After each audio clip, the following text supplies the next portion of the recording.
Okay, okay, better. All right, now sound's coming through. Sound's coming through. Give me a second.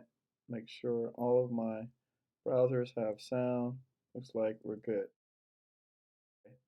All right, great stuff. All right, good stuff. Welcome, welcome everybody. All right, I'm just checking my sound. Now it should be working.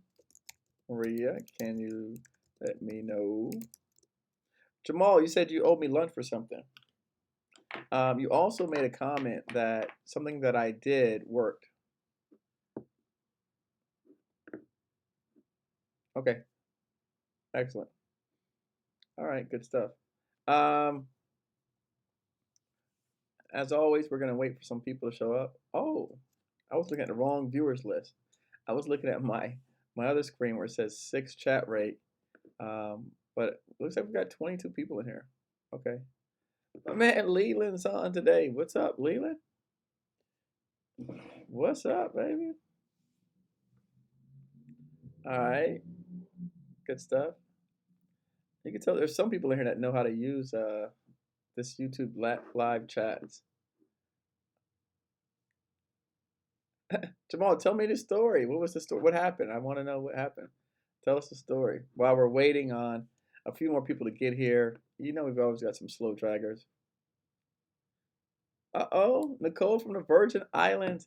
Actually, Nicole, while we're talking and chatting it up with all my good, wonderful people out here, let me just tell you, since Nicole jumped on with that Virgin Islands kick, we just I just finished interviewing Marie Gill, M. Gill and Associates. She's been in business for 30 years.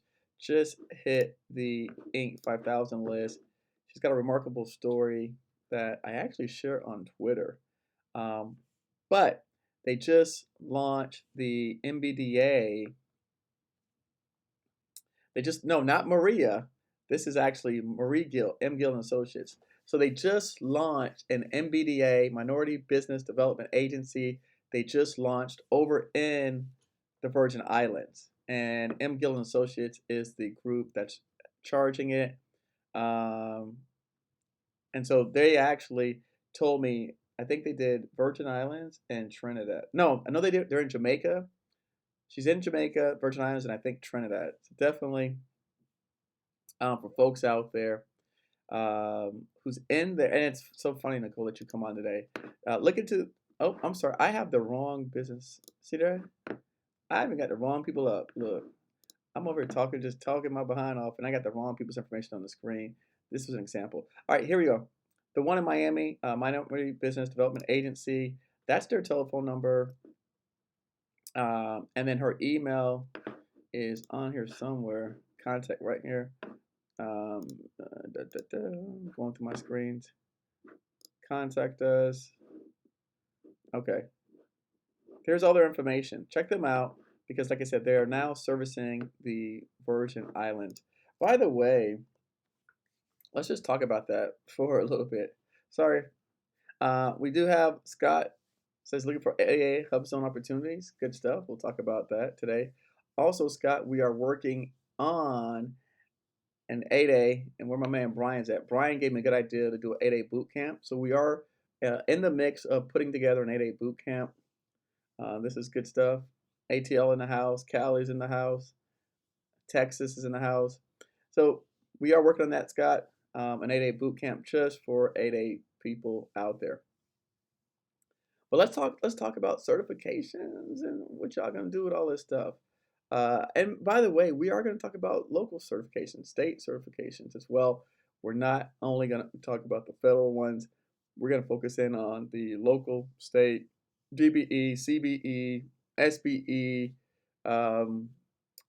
What else they have out there? What is the other one called? There's Section 3 and school board work.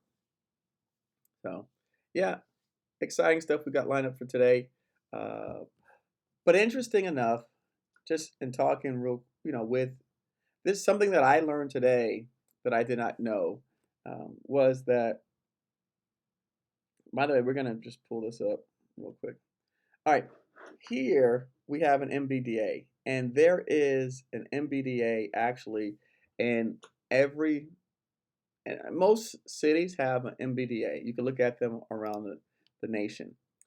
Today's guest of my on my podcast was M. Gill Associates, Marie Gill, the founder, and she has the actual contract. And I'll see if you can see it here. You see where it says here on the screen?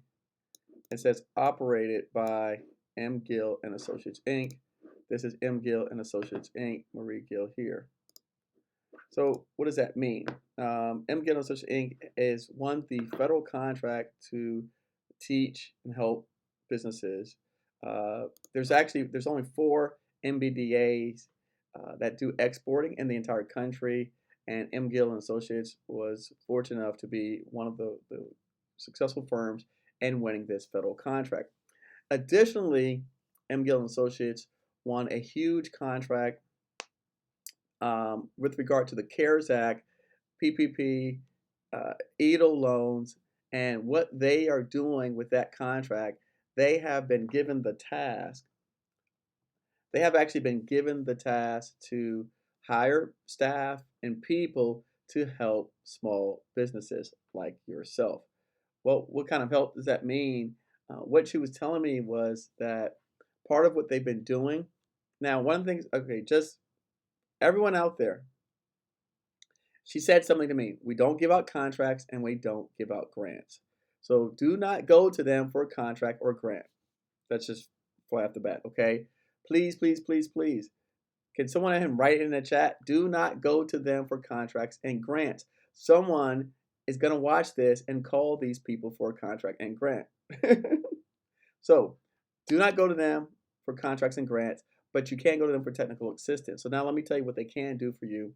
And this ties so much into today's topic because, again, there's a lot of information out there that people are not sharing. They're not willing to give to folks. They're charging you to give you free resources, access to free resources, which makes absolutely no sense to me. By the way, just kind of a plug for myself. I always like to go back and see in my book, do I have these things listed? And of course, I do. I went in my own book and I found here Minority Business Development Agency. I actually have them listed here in my book. So now let's talk about what they're doing for small businesses.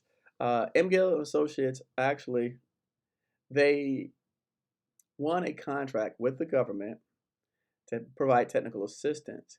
You can go to them and they will search for grants that you're eligible for, that you may qualify for, and then they can help you put together the response to the grants. I'm going to repeat it again. You can go to them. They can help search for grants that you may be eligible for, and they can help you put together the response for those grants. That is part of what they have been giving funds from the government to do. If we don't talk about anything else today, that one nugget was worth it. By the way, because the money came from the federal government, they're allowed to service clients. Yeah, exactly. Wow, Carol, exactly. For the MBDA itself, the export, there's only that they can actually service you regardless of where you're at in Florida or not. For the other money that came from the CARES Act, they can service people from all over. So reach out to them and find out how you can help them. I mean, that to me is just huge. I just, when she said that to me, it just blew my mind. The fact that the government actually gave them money to help people to get grants for their businesses. I just thought that was remarkable. So again, that's huge. Like, they don't have to give you the grant or give you the contract when they're going to help you find the grant and help you put together the response for the grant. So many people asking me about grants and doing grants and writing grant proposals and all this kind of stuff. And here is someone who's been actually given the finances by our government to help people like yourselves and like myself be able to do this. And that's incredible. So definitely just want to kind of start off with that because her and I had a good chat today. And I actually knew her because anyone who's in South Florida, you've probably been to a Med Week event, right? So MBDA puts on these events called Med Week where they bring in different supplier diversity groups, Coca-Cola, and all of these suppliers. And so they literally will match you up with people in that particular arena. So definitely, I just want to give you those nuggets off jump. And by again, you don't have if you may, and that's why I pulled up Atlanta on the screen is because Atlanta has their own MBDA business center as well. Here it says staff information. So again, I would if I were you search for my local MBDA in or around my area and find out because chances are likely that they also receive funding to help support small businesses. And this is one of the things that we talk about. And again, when I people, it's just so crazy to me because folks, someone left me a comment that said, "Eric, I bought your book. I don't know where to start." And the things that I'm telling you are things that I literally are pulling out of my own book. That these were things that when I got started, I used all the time. Like I use these resources all the time, and the fact that I put them into a easy, succinct format where it says introduction, registration sites, program sites, right? Let me see. Membership organizations, right? Like the reason why, and then this is gonna take me right into today's topic. The reason why, blah, blah, blah, blah, blah. Let's go over to my other screen here. All right, the reason why, I talk about in the book organizations, membership organizations, is because that has always been part of my strategy for using or maximizing my certifications is joining organizations. Uh, One of the pieces of advice that I was given to, and this was not specific to doing contracts, but to getting a bank loan, but it still makes sense. When I was looking to get a bank loan to finance some properties that I was buying, it was actually a state sale, so it was a package of 6 or 7 buildings, right? A combination of duplexes, triplexes, a commercial building, and so what I was looking for was a loan, which they call like a blanket mortgage, to cover all of the units instead of individual loans for each individual building. And when I spoke to this investor friend of mine who's very successful and he he's done really well with himself, probably worth about $50+ million. He told me to go to 2 banks, local banks, and then go to the national banks. And why that's important is because what I think that the strategy would be if I were starting over again, and I've always done this. That's why I knew Marie Gill before the episode. I was already part of MBDA. I was already part of SAMI. I was already part of these organizations. What I would recommend for someone getting started in terms of local and state wise, definitely I would look at joining 2 local organizations, right? And then 2 national organizations. The local organizations are going to give you the regional reach that you need, right, in that particular area. And then the national organizations are going to give you the national reach that you're looking for that may tie back in to something that's at a regional level. And then we'll give you some examples today. Uh, so let's talk about using certifications, CBE, DBE, SBE, WOSB. By the way, this is for everyone out there. So again, feel free to ask questions. Stop me if I say something confusing. I do talk fast. I just literally whipped up this presentation as we go. First thing we have to say, and I will credit Natalie Rosa from the 7J training for this one. She says that certifications are like gym memberships. Okay, you get the membership to the gym, but you still have to do the work.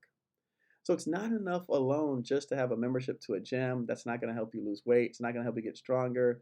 And I also want to follow on with that. Not only is it like a gym membership, much like a gym, if you've never been inside a gym before, you're probably pretty confused about what equipment to use, how to use it, where to go, how to navigate the equipment, what works out which muscles and things like that. And that's really a big part of the reason why I encourage everyone out there to join some of these organizations because they have been around a long time. And I promise you this, Marie Gill is as excited and ecstatic about helping small businesses as anyone that I know. Um, she told me something which was incredible because we're actually on the same path. Like I said, she actually had the MBDA contract since 2000. So she had it for 15 years and she was the incumbent of that contract. She actually, before she had the contract 6 years earlier, she was an employee. She came from Jamaica and she was an employee of the current contract, of the contract holder, right, that had the contract to manage the MBDA program.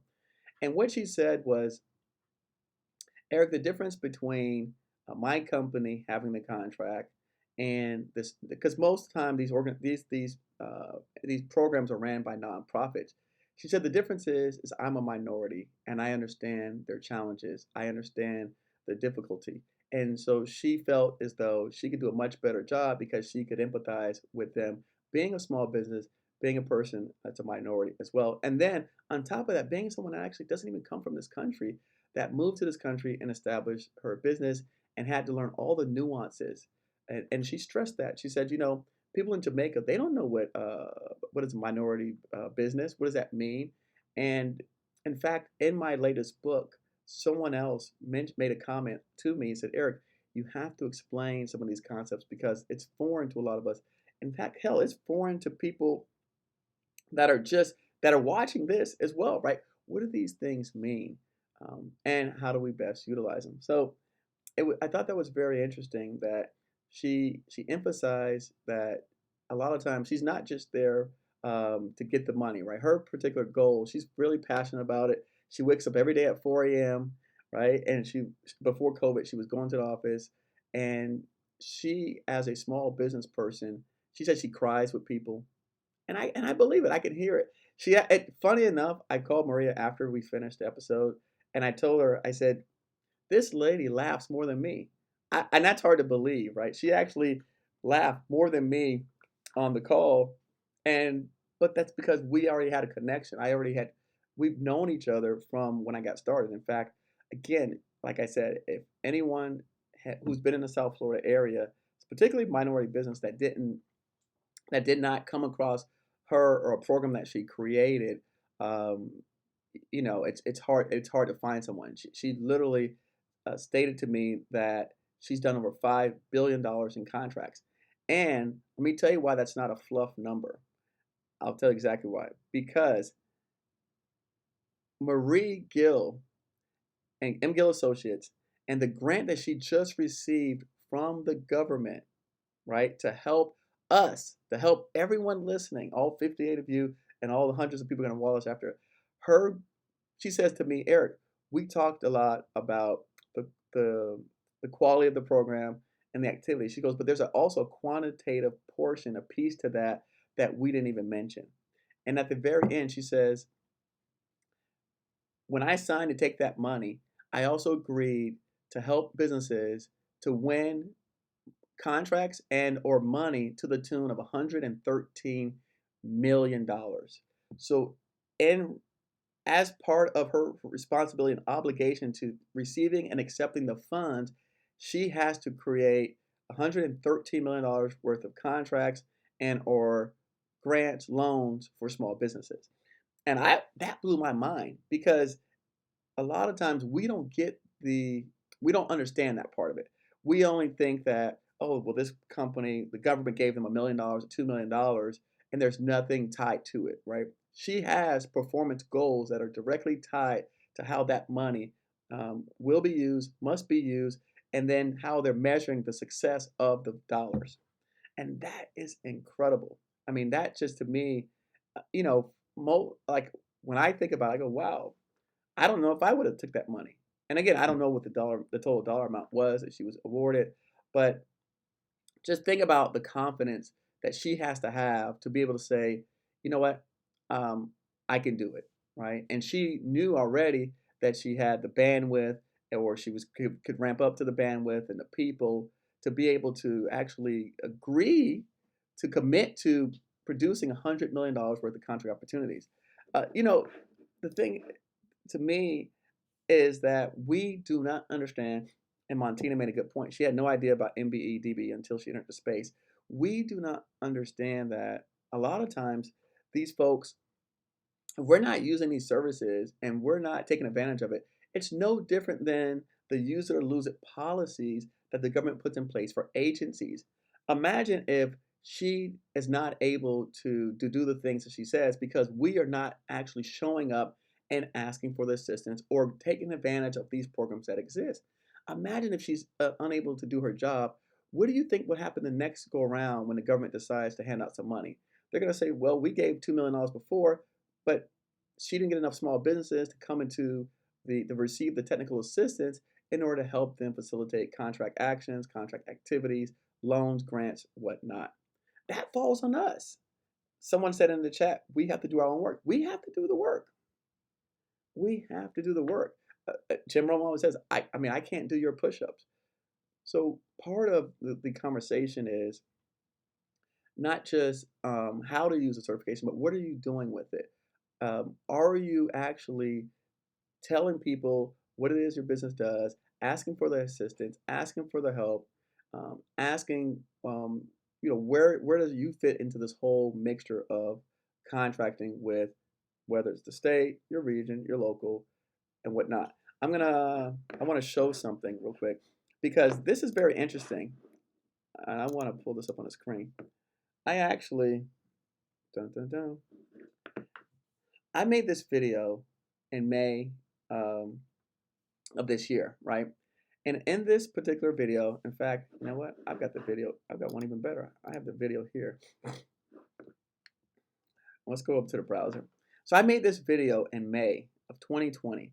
And this video shows, and it's funny because because I'm in South Florida and we always have hurricanes, I don't know why, I tend to look at the Miami-Dade County pool of contractors on the hurricane, the debris hauling contracts, because it's such a controversial topic every time that we get a major hurricane and people come into town and they get these contracts. It always makes the news as if it's brand new, that it's not going to happen again. And the same people get it, and the same people cry, and the same people complain. Well, what I did was in May of this year, I actually, in this particular video, which didn't get a lot of views because, again, I think that it was for the title, I took and I looked at, and this is where I say get ahead of with the opportunities. I took a look and said, okay, for the year, and it's funny why, let me tell you why. I'll give you some background. The reason why I even looked at hurricane contracts is because when I went to renew my insurance policy for one of my properties, the policy was outrageous. It was like triple.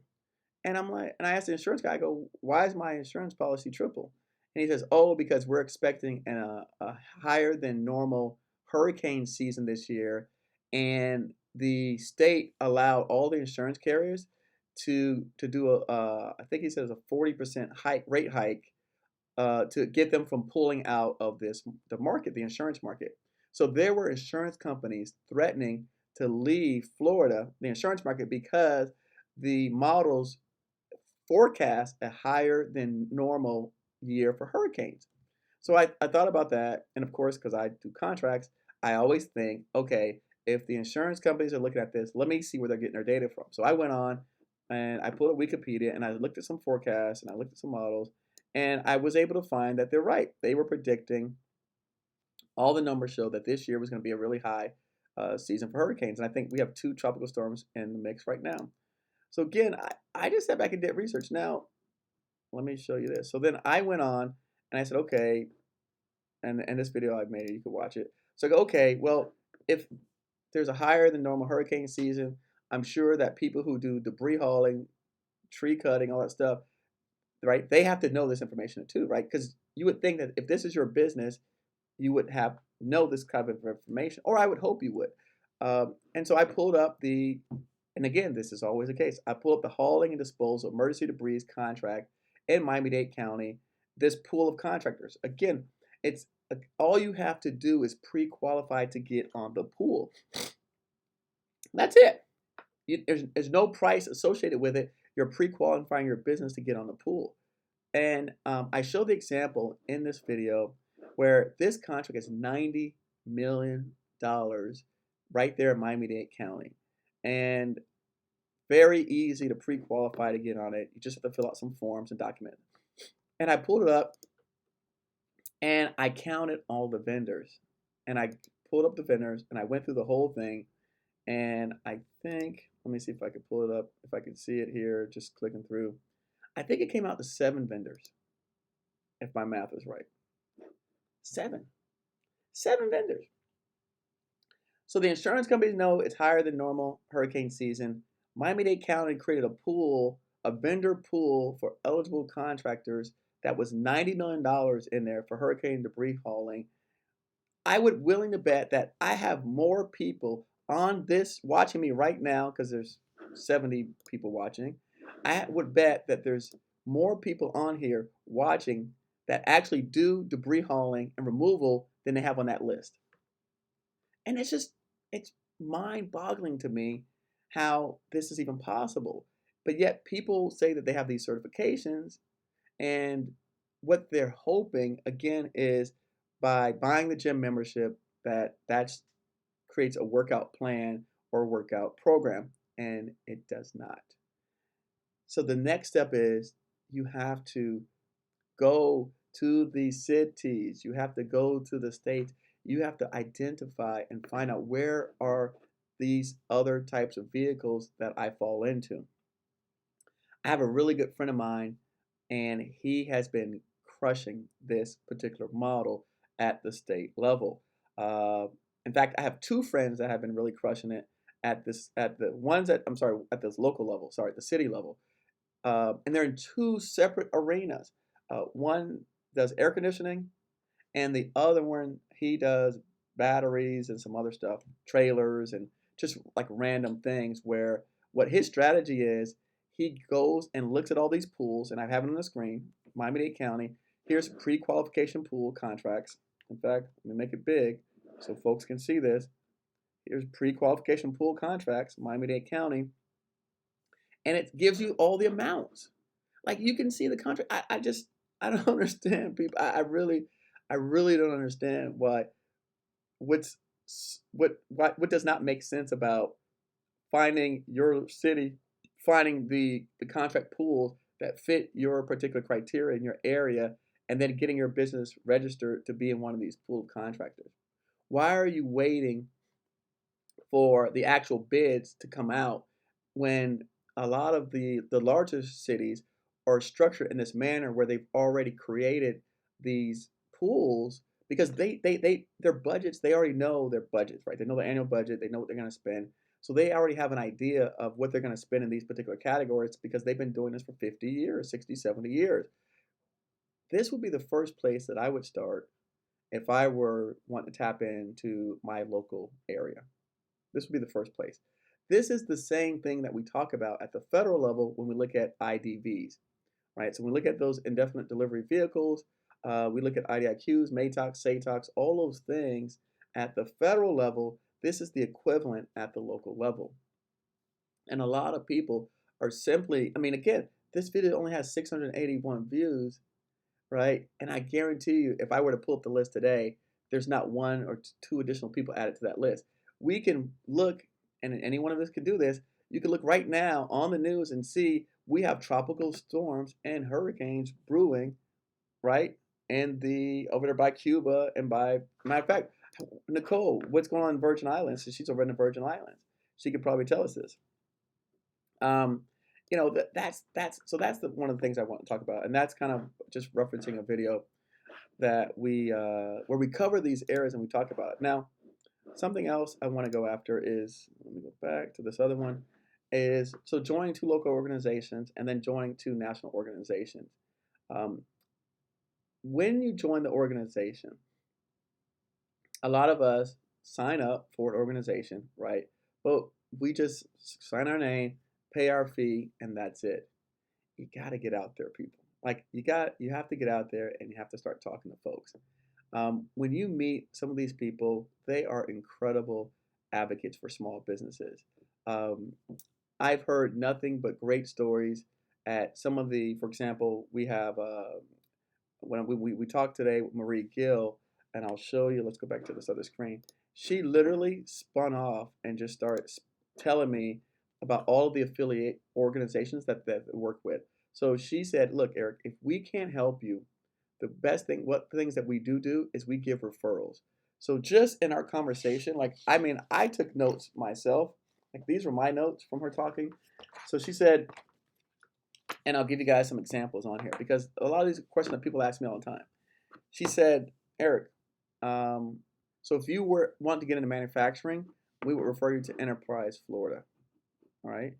She says, if you want to do exporting, we would refer you to the U.S. Commercial Services. Check this out. U.S. Commercial Services. Okay. They do global exporting.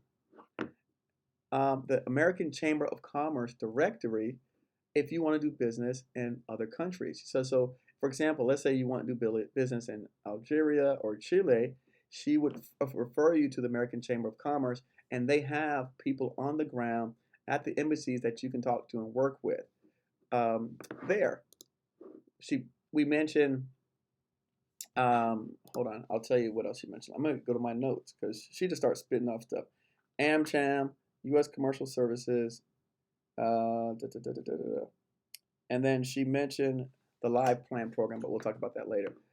When I was on last week and I was talking to VIB Network, again, a free organization that has free matchmaking events, a free conference that places companies that are veteran-owned businesses right in front of doing capability briefings with organizations, because in New York and California, they're now starting to use veteran-owned business as a preference at the state and local levels, and also at the corporation levels. So they mentioned this literally today. We talked about. I'm sorry, we mentioned that last week with VIB Network, and a lot of people signed up for it. But it's free. Like this is free. MBDA is free. Everything they do for you is free. She told me. She said it's free to do. Something else that she mentioned, which is big, which it's not even out yet. MBDA has partnered with Amazon, and they have their MBDA is doing a partnership with Amazon and the Amazon Marketplace. And she couldn't tell me all the details, but she says for people who are interested in doing business with Amazon, the MBDA now has a partnership with Amazon. Boom, that's worth the price of admission today. Okay, so being part of these local organizations, being part of or affiliate with some of the national organizations, that to me should be your plan of attack at the local and state level, right? We showed you examples of vendor pools. When we worked for example, like in Miami-Dade County, within Miami-Dade County, we have different departments. It's just like the federal agency, where the federal agency has a parks, Miami-Dade County has a parks. The federal agency has like a commerce, we have the equivalent of a commerce. We have at Miami-Dade County, when I used to work there, I worked at the Community Action and Human Services Division. At the Community Action and Human Services Division, it was another layer of pre-qualification that you had to do to work for them. So again, it wasn't enough to just get registered at the city. We then, once you got registered with Miami-Dade County, then you could go and get registered for respective, what do they call them? Like agencies within the county. So for example, our agency was Community Health Human Services Department. Within that department, they had rotation lists for housing rehabs, roofing rehabs. We regularly had rotation lists. But again, just and by the way, on those rotation lists, we were always required to show the amount of Section 3s that we use, and if we were not CBE, we had to use CBE persons as well. And then if it was when we did work like in or around the airport, we had to use like a local preference, or what they had was within a certain parameters. It was like within a mile or 2 miles, there was different levels of categories of people that you had to use, or businesses outside of the airport, which was another preference area as well. So, but what I've learned was when you just register as a business for Miami-Dade County or municipality that big, which would probably be the same thing with New York or Atlanta, within there, they have their own respective departments that you have to drill down into those departments to get to know those people.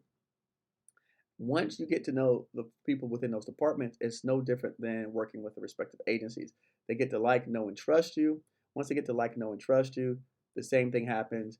You become a regular go-to supplier. And even it's funny because even though they do a low bid, imagine this. If I look up the CBE 7360 contracts, in fact, while we're on the spot, I'm going to take off this, and I'm going to look up Miami-Dade CBE 7360. I'm going to do it right here on the spot. So this is Miami-Dade County's program. It's called the 7360 program. If you look on here, this is and then they have a 7040 miscellaneous construction contractors. Those were two programs that we were on when I did work at the county level. So I'm going to show you how this works. Now, within this program, they've got here SBE, Small Business Enterprise Construction Contracting Program. Okay, it talks about here your CSB, your SBE, your DBE, blah, blah, blah, blah, blah, right? Okay, now here, what they show you is capital projects forecast, and they show you these things. What I want to show you guys is, I want to find real quick. I'll find it. Give me 2 seconds. I'm gonna do it right on the screen, just because I like to kind of be spontaneous and do stuff. And I like to show people, this is just okay. All right.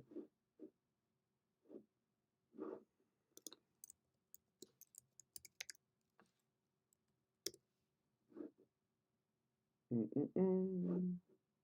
me find it. See if I can find it here.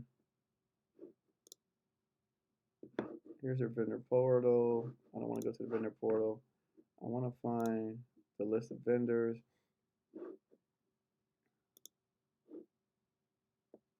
Maybe they took it down. I'm sure it's somewhere here. But the idea is there's probably on this list, because I've seen it before. Now they're using BidSync. The idea is on this list where they have all of these vendors on this pool, because I still get the emails, there's probably 400 to 500 different contractors on this pool. And then yet, when you look at that particular program, most people or most companies just stop there. So they stop at the initial registration, they check on there some boxes, and then really that's all that happens. The issue comes to play is not going a step further and registering within the actual, or speaking to the actual program managers for the different categories. So when we talk about like the rotation list, stuff that I mentioned, if you were just on a 7360 program or the 7040, you would be on the same list with hundreds of other contractors. If you were to go and start working with the Community Health Human Services Department at Miami-Dade County,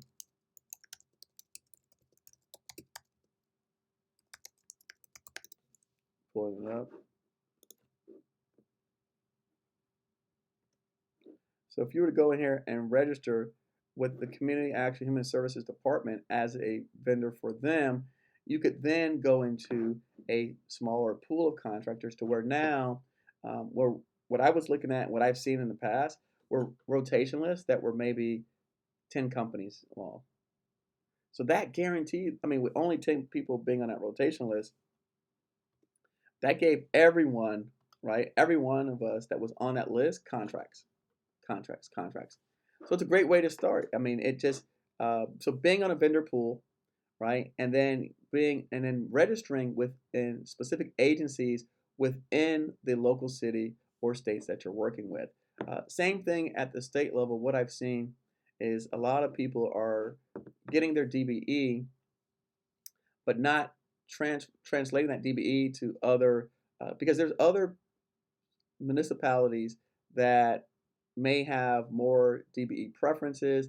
There's other municipalities that may, again, and I like to contrast it to the federal government, may be weak or short on their DBE goals and that have not been hitting those goals. So you have to um, open up your lens when you're looking at this thing and saying to myself, okay, what is it that maybe there's some opportunity that I'm not looking at? Maybe, yeah, I'm in Atlanta, but outside of Atlanta, are there other regions and municipalities that I can target, leveraging my local certification, leveraging my DBE certification, because maybe they're not as, I won't say populated, but maybe there's not as many people that understand how these programs work, and they're not actually taking advantage of and using these programs to the maximum benefit. So maybe you could go 30 minutes, 30 miles, 40 miles outside of Atlanta. I say Atlanta because a lot of people on here are probably from Atlanta.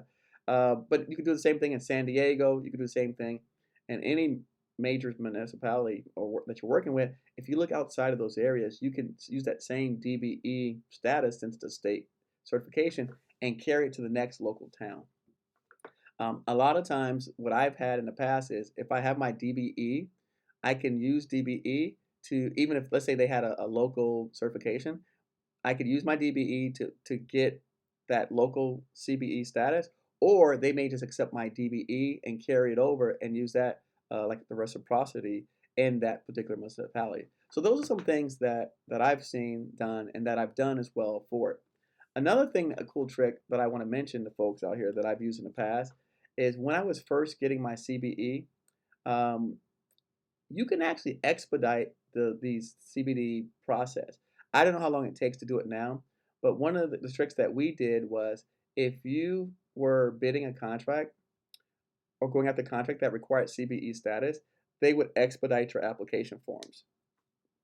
And that's something that we basically taught all the people in my group when you, because a lot of times if you just learn about the stuff, you may see something out there that you want to work on. You're like, well, they said it takes 6 weeks to get my CBE or whatever, 8 weeks to get your CBE. I've seen and I've done it myself personally, and I've done it for other people, so it's not like a third party story where we've said, hey, we show them a contract opportunity, an RFQ, or something that's out for bid, and we use that to submit, and we say, hey, with our application to say, this is why we need an expedited application for my CBE SBE status. And I've done that numerous of times. We actually did that also with HUBZone status. We've had most of our applications expedited leveraging that form. So let me stop talking and take some questions on here. Let's see what questions we have. Palmetto Bay, Florida. I'm registered Sam. I have cage, in cage. Sweet. All right, let me take some questions. Dun dun dun.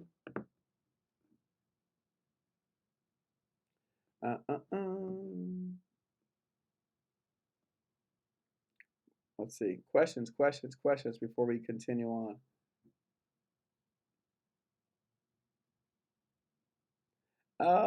See, Montina says reciprocity is why she likes the DB the best, which makes a lot of sense. Okay, so Brian, he does supply contracts, and he's saying that DBE is very narrowly focused. They're not using it for supply contracts.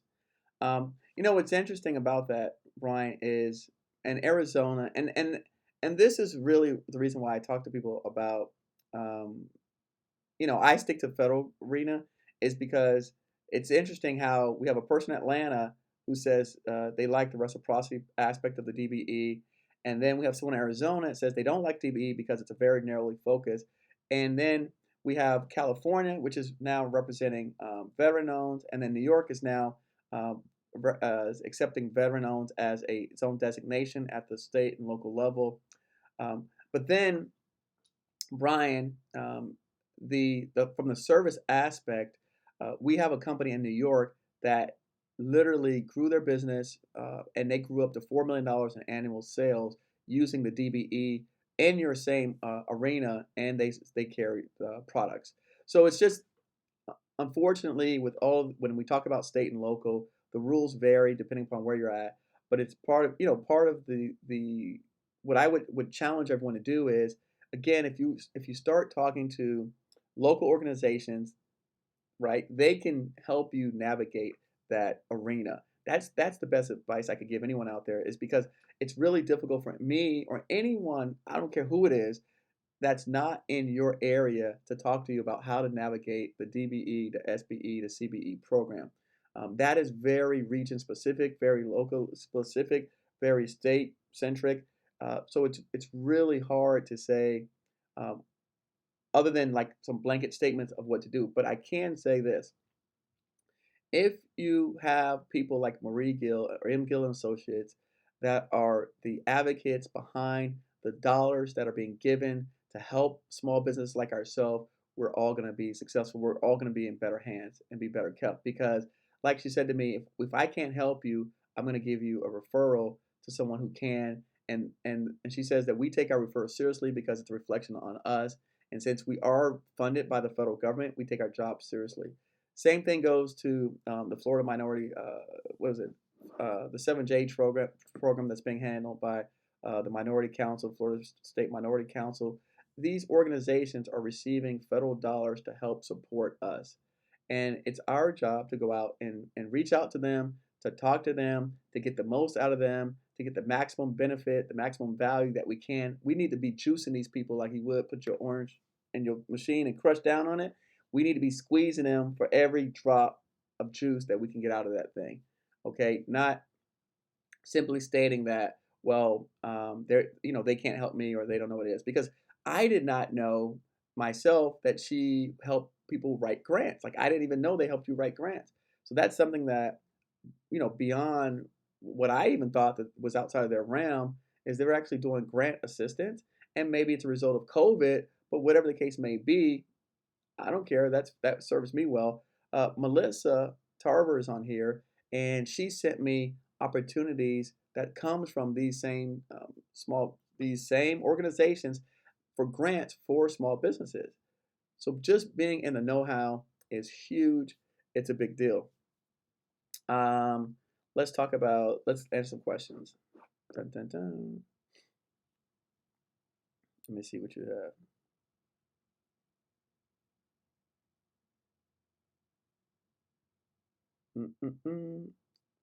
What do we have? Bum, bum, bum.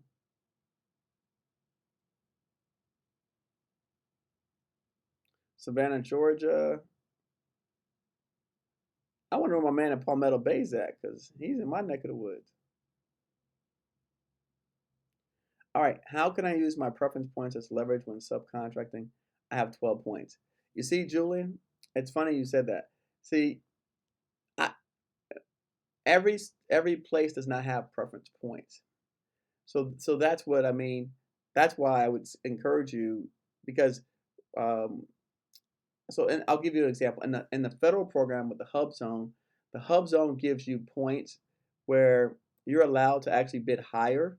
If you are bidding a small business contract, if you're bidding a full and open competition contract, and you're a HUBZone, you're allowed to bid higher and still be qualified for lowest price technically acceptable. So you're getting like a 10-point preference to bid higher.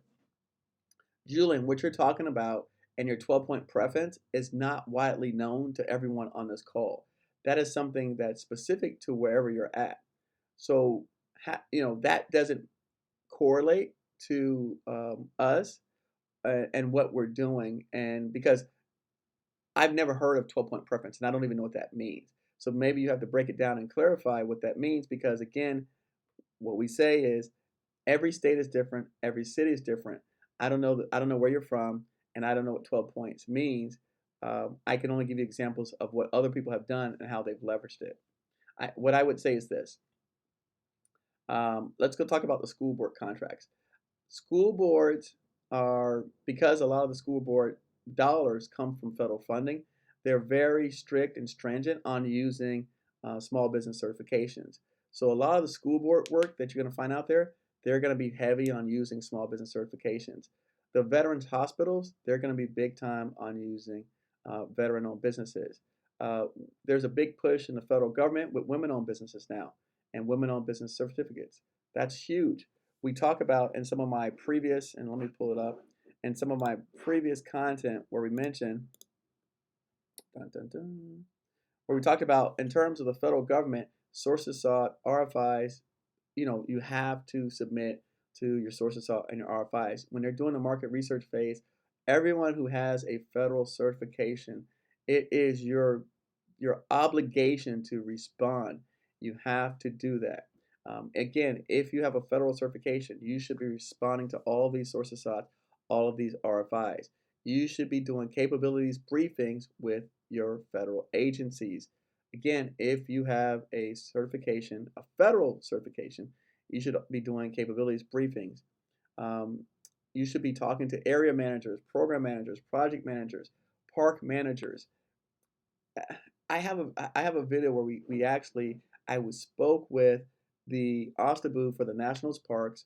The national park has, you can go to their website. They have a list of all of the park managers by region. GSA has all of their associates by region. Right, those are the people who are making the decisions for the contracts that are coming up. Maria is very good at this. Her contracts come from project engineers. She has developed and cultivated a relationship with project engineers who call her before the projects are before they even become a project, and when they actually are considering putting a project together. The same thing when you're talking about area managers, program managers, park managers. The park manager is the same guy who says, these lights are broken, these roofs are messed up, we need to put together a scope of work. And by the way, this company who helped me put together the scope of work for these lights, Qual LED, that's the company that I like to use to put these lights in. They're going to take that information, hand it off to someone in contracting. They're going to take that scope, put it together, and then now you're going to be considered for that opportunity. And again, because you have a certification, because you have a federal certification, they may be able to set it aside or sole source this opportunity to you. None of this will happen if you're not getting ahead of the curve on talking to these great folks out here. And again, that's federal. Going back to the local, same thing. I mean, the example that I gave you was hurricanes were coming up, debris hauling, tree removal. In fact, we have someone on here. Hold on. One girl, one truck is on here. And where's she at? She's on here and she registered her trucking business to do business with FEMA, right? And guess what happened? She said months went by, nothing happened, and then all of a sudden they called her up and they wanted to haul, I forgot how many loads it was. It was like 70 something loads from like California to Alabama and back. And they were paying a really high rate. But what she did is exactly what we're saying. She got ahead of the opportunity. She did not wait. And this is what most of us do. We're reactive. We're not proactive. So we sit around and we wait and I don't know because I'm not good up on the news. You could tell me that I don't know if the hurricane hit New Orleans or if it's gone to New Orleans or like I know a few weeks ago the storms hit New York and the storms hit these places. If you're in that business, why were you not already registered to be on this pool of contractors to get that list? Why were you not already registered? If you've got trucks because we know we got truckers around here. If you've got trucks and you do hauling, why are you not on the vendor pools in New Orleans and all these coastal cities in Florida and the Panhandle where we know the hurricanes are going to hit? Why are you not on the FEMA's list already? Why are you, again, going up to the Northeast where I was talking to my buddy Sam, they lost power for 4 or 5 days. Why are you folks not on the cleanup list for this? All of these folks who claim that they do cleaning services and cleaning businesses and hauling businesses, I don't see your name on the list.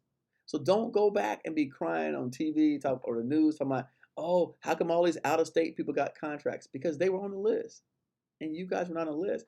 Do you not realize that all of the services or the most of the services that you were offering, the government is going to keep buying them. State, local, city, keep buying them, keep buying them, keep buying them. And if they have the wherewithal or the presence of mind to put together a pool, then to me it only makes sense that you should go ahead and participate in that pool. And that's kind of, going back to the market. Yes, hit the like button. Hit the like button if you are enjoying the conversation we're talking about today. Definitely give me a thumbs up. Let's see what we had in here. I'm super new to this, and don't really know what to ask. I learn more by listening. No problem. Don't worry. I'm okay with that. Retired veteran working on certs. Good job. Melissa Tarver, thanks, Eric. I remember your video on that. My question was more about personal staff for the company. Now who to find some kind of work in the contract, or can I use it too? Personal staffing for the company. Listen, I have, honestly, Melissa, I've used Workforce, and Marie Gill, we just talked about Workforce. The Workforce programs are really, really, they've come a long way now, and they help, like, I actually applied to be on the board of advisors for the workforce development here in South Florida. They turned me down. I mean, they probably would accept me today, but at the time, I guess I didn't have enough going on and I wasn't eligible. But our workforce development in Atlanta, particularly, oh, there she go. I see you, one girl, one truck. The workforce, especially you, Melissa, you've got clout and pull already in Atlanta, which you're doing with, the VFWs. You can go and be part of workforce development, community workforce. Let me see if I'll pull them up for you right now while we talking.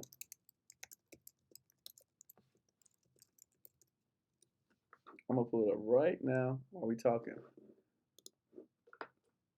There you go. WorkSource Atlanta. Okay. And so we have one called Workforce here in Miami, but I know you have them in Atlanta.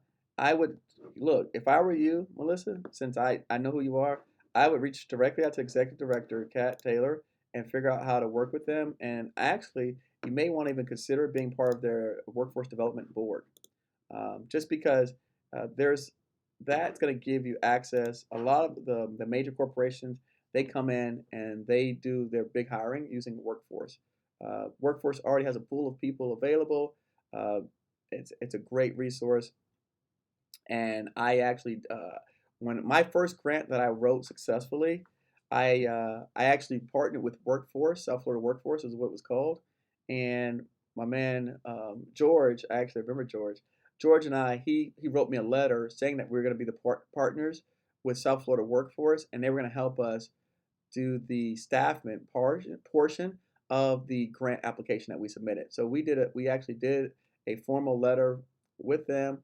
They supported our grant, and I was awarded a grant for, it was around $220,000. We were doing a training program with AC technicians, and we were going to use the workforce to help place them with jobs after they were trained in our programs. So if I were talking about staffing and people, I would definitely use them. One of my when I did my steel building company, and I was looking to add some additional people, I went and I did a recruitment workforce. It's free. It cost me no money. They allowed me to use their offices to do all of my hiring, to do my interviewing. So they welcome businesses.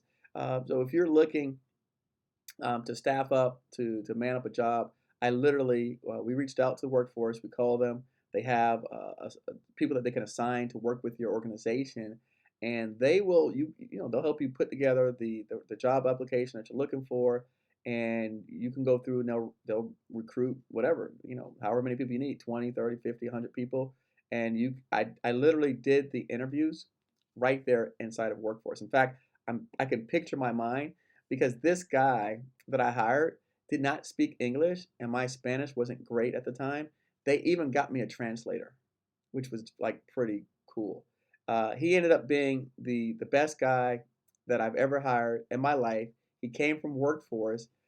Until this day, and Maria can vouch for this, till this day, he still works for me right now. He works for weekends at my properties, at my houses, at my family's houses. Still to this day, I think I've had him employed for now 5 years. Came from Workforce. The other thing is that Workforce does, Melissa, kind of going about it, is that Workforce also they received grant funding for programs for hiring. So, for example, in one of my previous YouTube videos, I discussed how there was a program we used to call welfare to work. Welfare to work. And so the workforce program received grant dollars from some agency to help mothers that were on welfare transition into the working world. And what they did was they paid 50% of that person's salary. So similar to what the PPP program is doing now, none of this stuff is new. Nothing that you see is new. The EDL loans, I got an EDL loan in 2017, 2018, I got an EDL loan. That ain't new. PPP, I did PPP. It just wasn't called PPP, but I did this stuff. This is not new stuff. These are programs that were already existed. The government is just using them for the times. But this stuff is not new. We did welfare to work. Hear me out. This is PPP, right? I did a welfare to work program back, and this had to be like 2009, where we hired the person, and we said, okay, we're going to pay them X dollars, and the government reimbursed me 50% of their salary. So it made it very easy for me to hire. Like people say, well, Eric, how do we get started? We don't have any money, blah, blah, blah, blah. They reimbursed me 50% of that person's salary. So yeah, we were able to hire this person. And then we've had different programs where they reimburse us 3 months of their salary, 2 months of their salary. Like I said, we got a grant to do training for, and I forgot the number of people. I don't know if it's 10 or 12 people, but the same thing that Gill Associates did, the government gave us a grant to train and do job placement for people. So that covered their entire salaries. So the grant that we received covered the entire salary, because what we said was we were not only going to hire them, but we were going to train them. And then after we trained them, okay, because they were going through, like, for example, with us, like an internship. So we were hiring them through an internship. We were going to be training and mentoring them to place them in long-term positions. And the government paid us to do that. So when we talk about how do we start hiring people and what does it look like, this is some advantages. All right, Bless Tina from Atlanta also. Any company specialized looking local contracts according to the company that's looking for a contract? Working on state, woman-owned, and process complete federal. I own transportation logistics. Good stuff. New York trucker, local contracts. Not that easy. Maurice Spears, I talked to a contracting officer I talked to, asked if I have facility clearance. He said it's very valuable. Yes, Maurice. The facilities clearances, yeah, they are valuable, but they're not for everyone, right? So it just depends on the space that you're in. If you're a technology company, and that's, by the way, that's part of, Maurice, thank you for sharing that, because there's one thing that I forgot to mention in this whole thing, right? Right here. I forgot to mention this. Is a lot of people, we don't have a plan, right? So I'm like, make a plan. Who, what, when, where, why, how, who's my customer, what business area function am I serving? Oh, I just realized it's not on the screen. So let me figure out how to get this on the screen. Okay, there it is. So Maurice, thank you for that. That brought me to something I actually had made a slide for that we didn't talk about, which is who, what, where, when, how. Okay, and then the thing is, who is your customer, right? And what business area function are you serving? And what does my customer want? When do they buy the services? Is it yearly? Is it annually? Is it quarterly? Where are they going to buy the services? How do I best reach them? And so going back to what Maurice said, what I talked about in some previous content was getting ready for the opportunity, getting ready. And that's the biggest part. Marie Gill and I talked about this today in the podcast. Most of us say, well, everyone's my customer. And she says, she can't laugh because out of respect, she has, we have to respect the people that we're trying to help and serve, but everyone can't be your customer. Everyone can't be your customer. And what Maurice saying when speaking to a contracting officer about he needs facility clearance, whatever industry he's in, if he had looked up previous contracts that were of the same type, size that he wanted to go after, he would have realized that those previous contracts called for facilities clearances. And that's the same thing that you have to do. My man who said he's a trucker out in New York, what do the trucking contracts look like out of New York? Who has those contracts? When do they issue those contracts? what are the size and what are the requirements to win a trucking contract out of New York? People say it's not that easy. I disagree. I think that we spend more time trying to bid contracts than trying to understand the customer, the buyer, the agency, the cycles, the culture. That's where I believe the problem is with most small businesses who are getting started. I've read on here several people says we're getting certifications. And God knows, trust me, I do think highly of certifications. I just believe that we spend too much emphasis on getting the certification and not understanding the customer. And once you start to understand the customer and the customer cycles and the customer's needs, that's when you can really maximize your certification. And that's what I preach, and that's what I believe, and that's what I do, and that's what I talk about. So thanks for that, Maurice. And let me go into some specifics on this particular situation. When do they buy your service, right? Is there any specific times of year? How many people remember the interview I did with Wesley, the 16-year-old defense contractor? How many people remember that interview? Wesley, who's 16 years old, who's selling to the government. By the way, that's a cue to pull this slide in. Okay, on that video, Wesley said he sells to government food items, right? He's selling it to the prisons. Okay, so Wesley knew a couple things, right? Let's go in. Wesley, at 16 years old, was smart enough to figure out, okay, my area was food. My client was the prisons. The prisons buy the food each quarter. He found that within that niche, he was able to find, because he's a reseller, he was able to find a distributor who had better pricing than anyone else that he could then resell it to the government for a profit. Do you see how understanding the customer, the cycle, your competitors, when they buy, how they buy, do you not understand how did that set that young man up to have such a competitive edge over all 70 of you adults sitting here watching? You don't even know how your customer buys your services. So how can you know how to help them or serve them or respond to them? He knew exactly when they bought it. So he knew when they bought the stuff. He knew their cycles. He knew to the agency. He did not say, oh, I sell to every agency. He did not say that. He said the prisons. He sells a specific product. So what did he do? Just like my friends, they researched the market. They understood the marketplace. They understood the competitors, the landscape, right, before they went out and attacked. Most of us, we bid blindly. Not talking to anybody, not knowing anybody, not doing any research, not understanding the dynamics, not understanding anything about the agencies or about how they buy. And that's how we get caught off guard. And that's why we say it's so hard, because we spend too much time on the bidding and not enough time on the understanding and not enough time on the research. And I know that it's not fun, it's not sexy, but it's a must. And it doesn't matter if you're talking to me, it doesn't matter who you give your money to help you with your certifications, with everything else. If you don't understand the customer and you can't articulate your offering to the customer because you don't even know how they buy your goods and services, you're going to be dead in the water. And I can promise you that. I have enough examples of it. I have enough proof on it of it. I have enough people on here, right? What's the best way to reach the agency?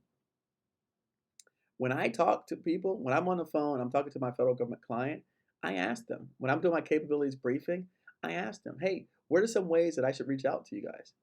They say, oh, well, we go to this event, we go to this event, we go to this event. Okay, I'll make sure I'll be at those functions. What's wrong with that? That's an intelligent question. Okay, if you want to know how to do business with these people, you should be asking intelligent questions.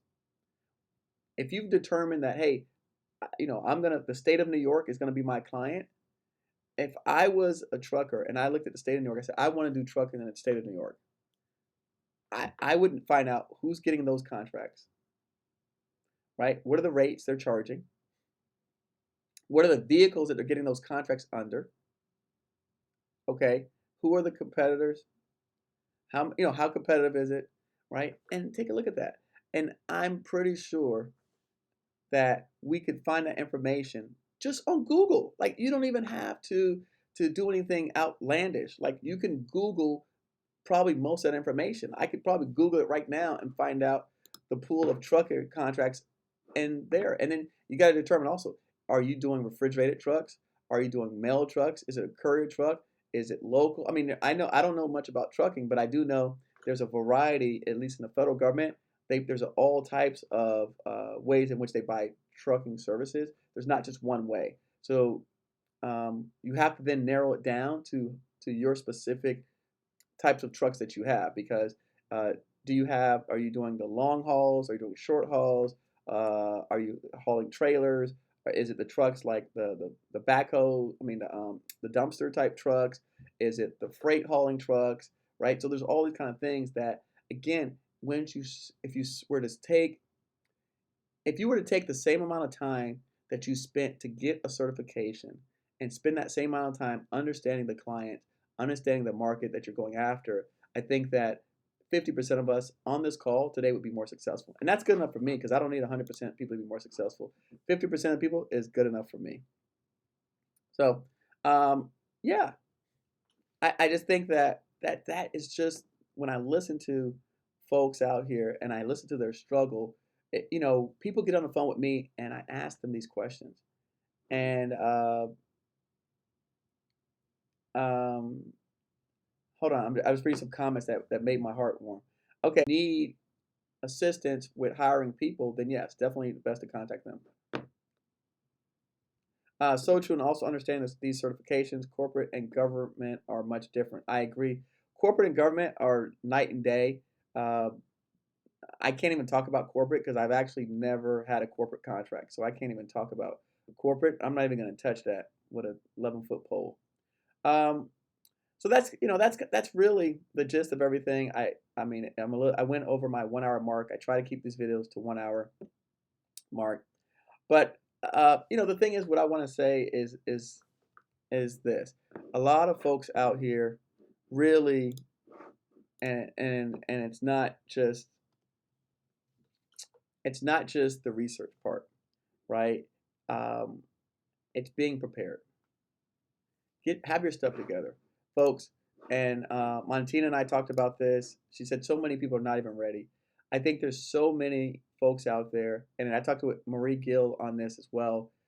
She said, Eric, you know, she was helping people to do the grant application, but they didn't have their taxes done.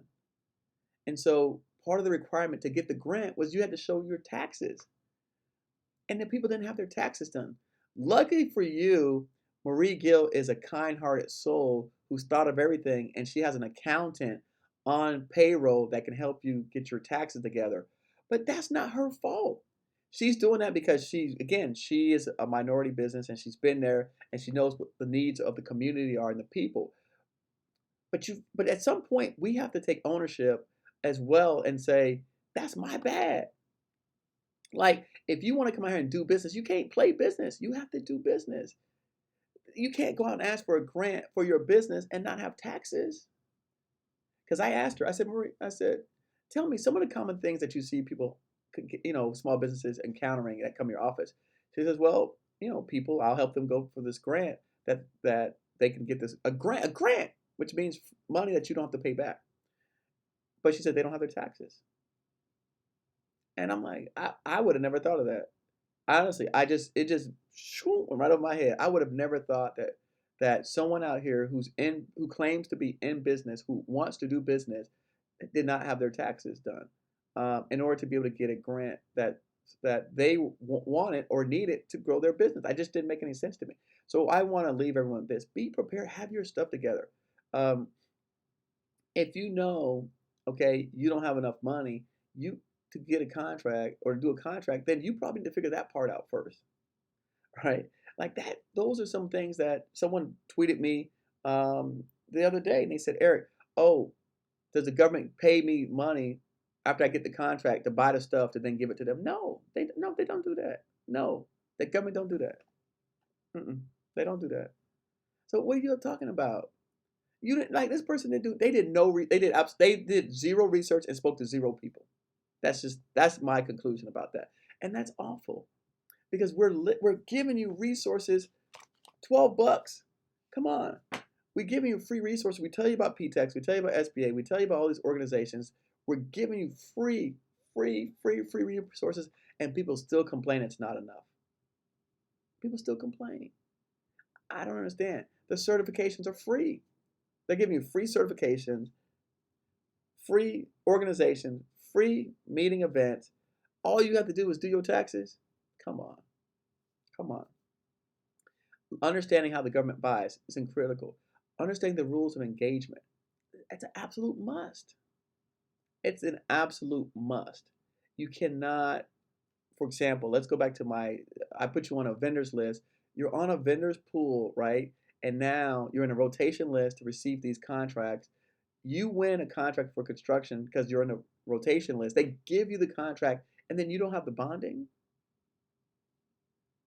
Really? You got to know the rules of engagement. And then also be prepared, satisfying your project requirements, time, delivery, specifications, understand all this stuff. And again, I'm not saying that you can't get it together, but you definitely should know this before you step out. This to me is just as important as getting the certification, if not more important than getting the certification. Because for me, the first thing is the market research, and then understanding how having your stuff together for how to actually work with them, and then the certification.